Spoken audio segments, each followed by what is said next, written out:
DJ भरत जनकपुर धनुषा नेपाल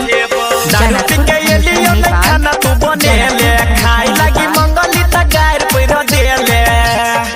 गे मोगी घर में नहीं तोरा रह देबो गे सुन तोरा नहीरा पठेबो मार बेलना से पीठी हम फूले बोगे सुन तोरा नहीरा पठेबो दारू पी के एलियो न खाना तू बनेले खाई लगी मंगली त गायर पैर देले गे मोगी घर में नहीं तोरा रह देबो गे सुन तोरा नहीरा पठेबो मार बेलना से पीठी हम फूले बोगे सुन तोरा नहीरा पठेबो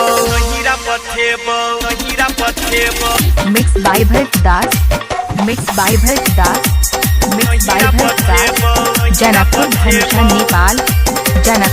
भूखले पियासल हमरा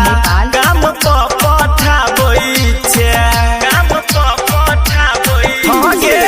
आबै छियौ खाइल मौगी तेरी तू बतियाबै छे बेसी बोला बेटा मुँह पैर देबो गे सुन तोरा नहीरा पठेबो मार बेलना से पीठी हम फूले बोगे सुन तोरा नहीरा पठेबो डीजे भरत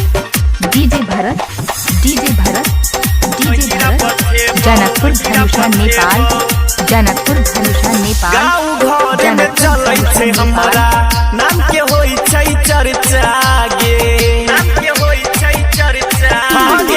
पियै छी दारू हम मौगी पैसा होइया खर्चा गे तोरा बाप के दहेज हम लुटेबो गे सुन तोरा नहीरा पठेबो मार बेलना से पीठी हम फूले बोगे सुन तोरा नहीरा पठेबो मिक्स बाय भरत दास जनकपुर धनुषा नेपाल कहै छौ हमरा से मिल गे सुन गे गायक धर्मेंद्र गे मौगी कहो धर कोई लगे सोना चांदी सबे बेच खेबो गे सुन तोरा नहीरा पठेबो मार बेलना से पीठी हम फूले बोगे सुन तोरा नहीरा पठेबो दारू पी के एलियो न खाना तू बनेले खाई लगी मंगली त गायर पैर देले गे मौगी घर में नहीं तोरा रह देबो गे सुन तोरा नहीरा पठेबो मार बेलना से पीठी हम फूले बोगे सुन तोरा नहीरा पठेबो छोरब ना सब बेच के खैबो।